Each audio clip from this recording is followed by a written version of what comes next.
Today I'm going to be talking about feindbilder,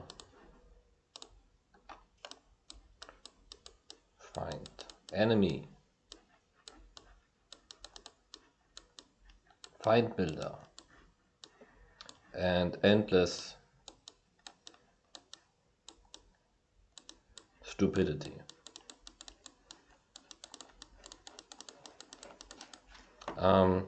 Literally translated, this means picture of the enemy. Picture. So what every big movement does, it has an enemy.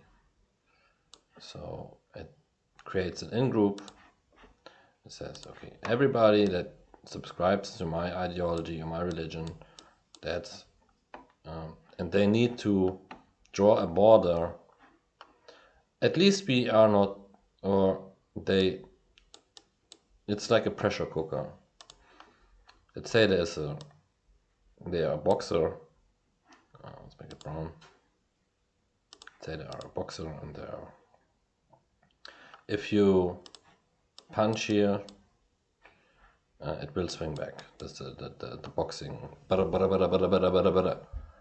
So there's also the Newtonian principle of have you ever punched a wall? I haven't. I didn't want to hurt my hand, but you can try as an exercise slapping yourself in the face and see how much.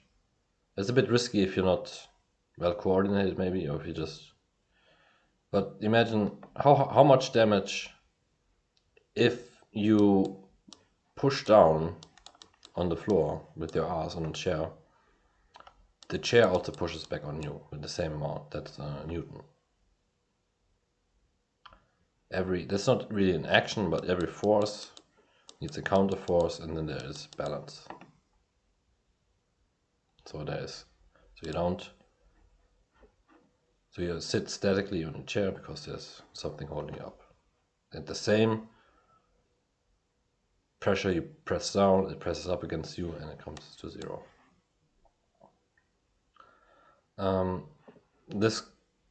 If you make this the enemy and this the friend, they kind of need each other.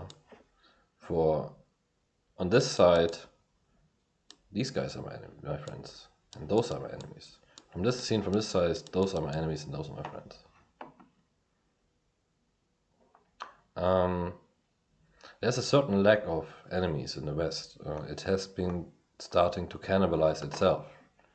There's the whole world, and here's the West, America and Europe.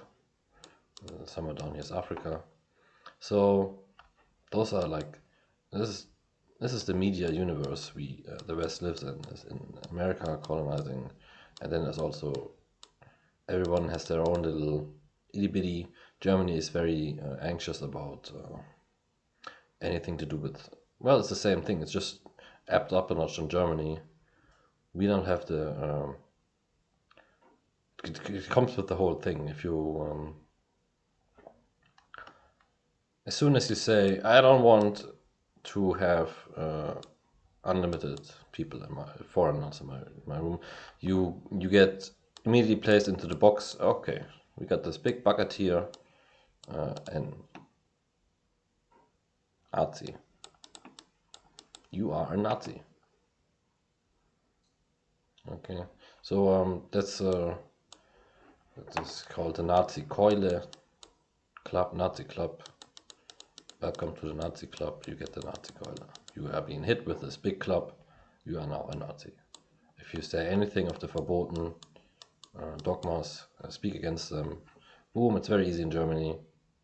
There's some holy cows here that you're not even allowed to talk about, to even hypothetically imagine some different scenarios.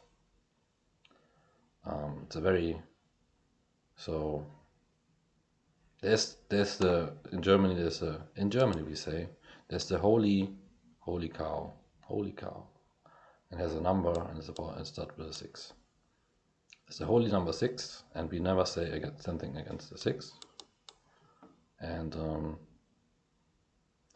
I already can feel the Verfassungsschutz coming after me for this. So But I don't want to live in the past. What is my universe like? Well, I got my little computer custom here. It's connected to the web. And there it's on 3 sites. Twitter, some other social media, and whatever. Some sites you check. YouTube. And that's not a good... it's very hard. I always try to get... If you really try to get a picture of the world, it's really difficult. Just imagine, here's your room, and you get your way to work, and you stay in this room, and then on the way home you also stop by the grocery store. So make this bigger. Now if just there are in strategy games there's the principle of fog of war.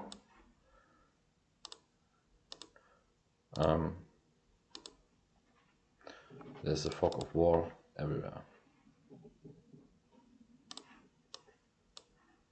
You don't know what's happened outside the street you're on right now.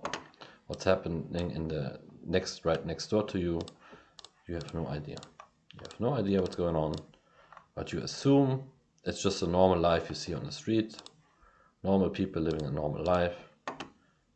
Now you can get suspicious. Now you can start to get paranoid about red boxes. Who knows what goes on in this fucking box? I haven't checked it. I haven't checked my neighbors. I don't control my neighbors. I don't kick on doors. I don't spy on people. But what if? What could be? And there you can open up just by this could be anything.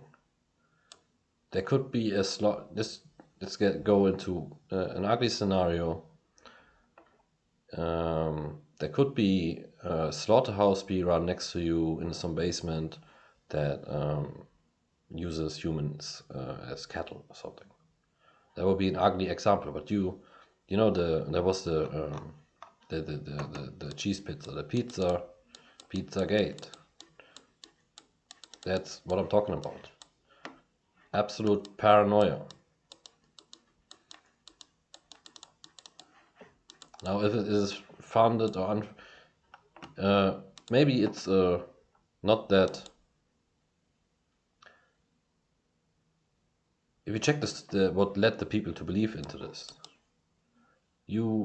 that's some spooky stuff. That's spooky, but you can't tell. Some guy went down there and checked the cellar, and there was nothing. So he actually looked into the box and he found nothing.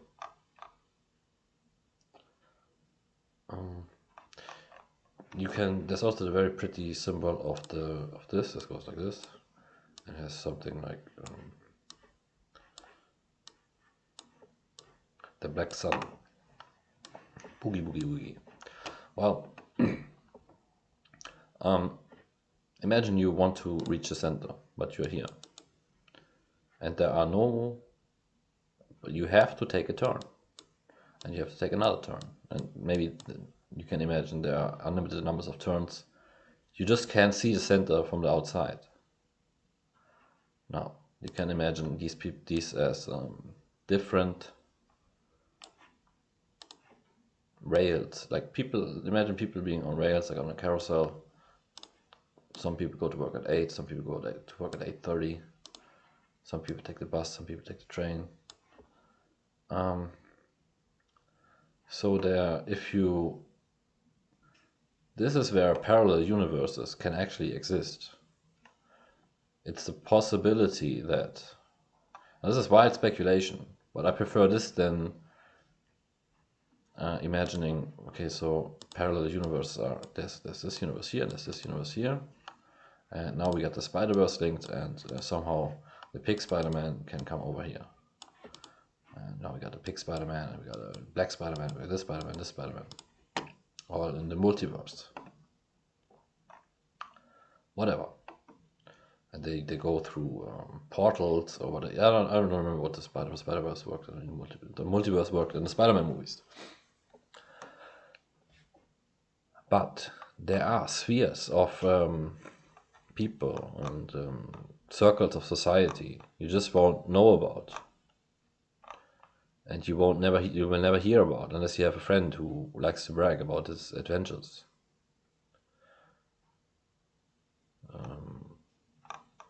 You can actually say those are communities, like the gay community. Let's just say the gay community. I have no idea what the gay community does. Maybe that's a bad word. But let's say there are just different kinds of people, and you never. Okay, let's draw a little scenario here. There's a way, and it goes like this, and here's this. Here, the train comes, people get out, they walk here, and that's just one route. And then they meet someone coming here, and maybe they see each other every day. You meet someone on your way to work every day. But it's timed, and this is you have to put in time into this, place and time. What makes you be at this place in this certain time, place and time? What puts you there? Well, usually you don't care. You just go to work, or you just now I feel hungry. Now I'm gonna go out and get a dinner, or this or that or this. I wouldn't put much thought into this timing your stuff. Maybe you could get instructions from astrology. When's a good time to go outside? Well, my astrology clock is I'm hungry. I need to restock my groceries. That's the most normal, natural way. But let's just say, so let's go back to this. If you imagine a circus carousel,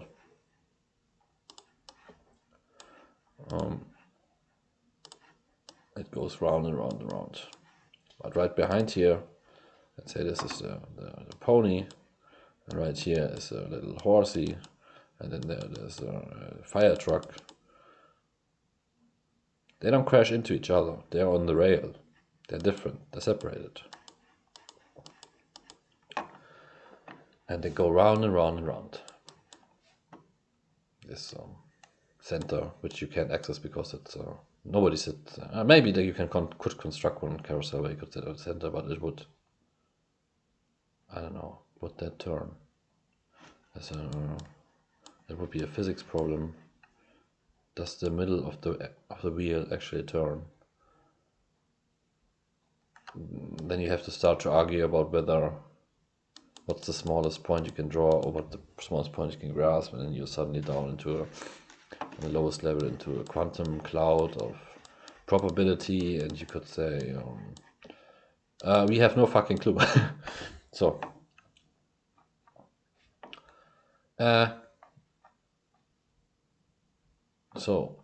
if you are paranoid doesn't mean someone's after you. It just means opening up of possibilities. You imagine there are 8 billion people. 8 billion. No. I only know maybe a handful. You know your family members, your siblings, but then you go away from them. Some childhood friends, maybe during childhood you have your childhood friends. And you get your work colleagues, and then you meet other people here and there, but you don't meet that many people. You can try and get your identity bubble on the Twitter, but there you are trapped in some bubble, and it's almost impossible to break out. You could try, and what can you try? I don't know.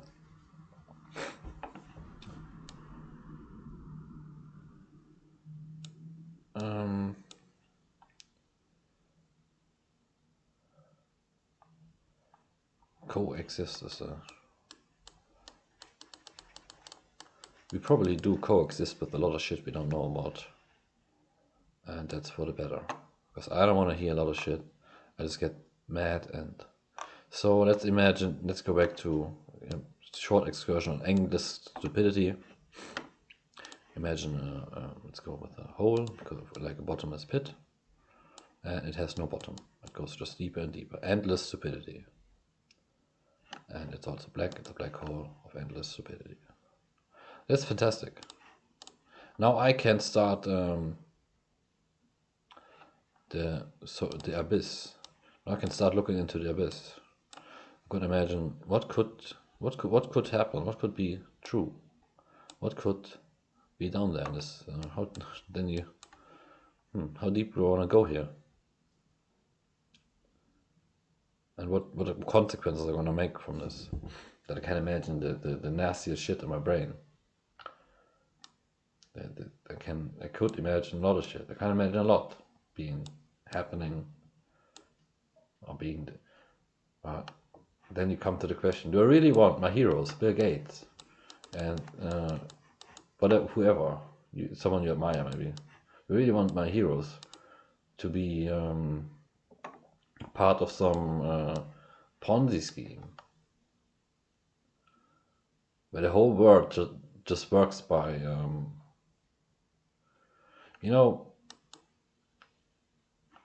here is one true stupid enemy you can maybe identify in yourself, equating evil shit with power.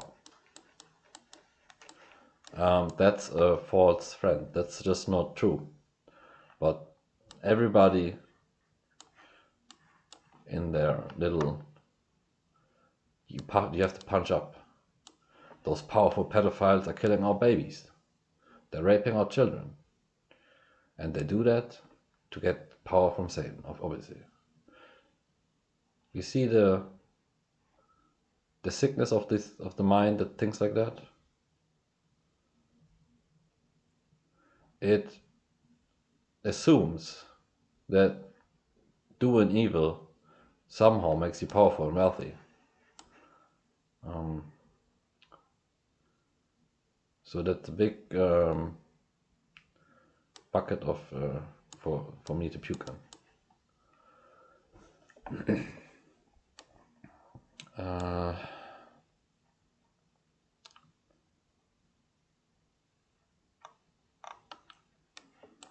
What else I want to say? Let's keep it short.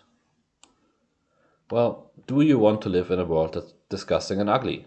That's the question you should ask yourself. Do I want to live in a world where the only way to get ahead is to go to Deutsche Bank and have fun with a toddler and Twitter and tools? No. Is it really true that I need to get ahead, to get into the real Deutsche Bank, the secret Deutsche Bank with the back door? Do I really have to do this and this and this? I don't want to live in that world. That world can exist.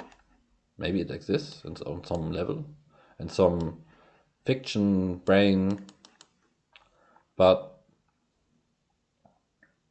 it's fun to play there. Dungeons and Dragons is fun.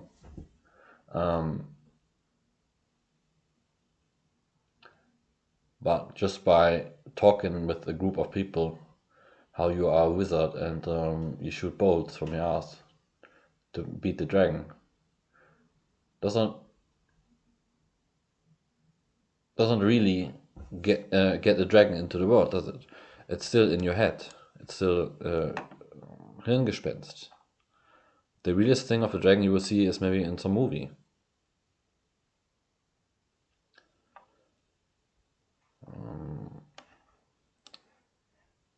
That's not saying that video games or pen and paper role playing doesn't feel real for the player. It was real in my mind. And nobody can say anything against that.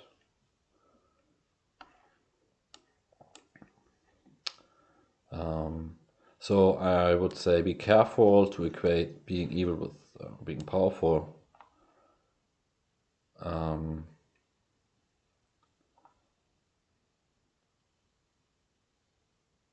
So what are other feindbilders of mine?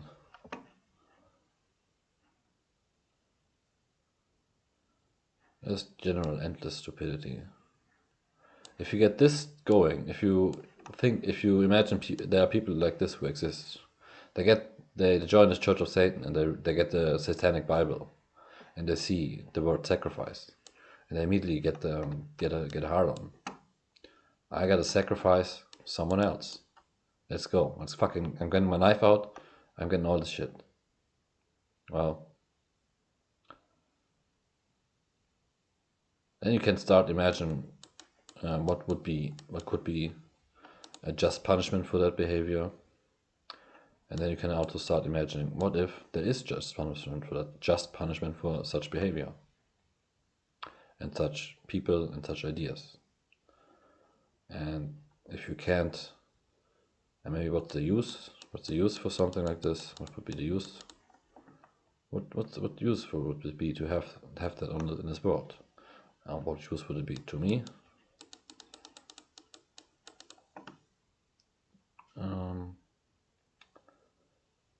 And then you are already thinking really wild thoughts. So take care and goodbye.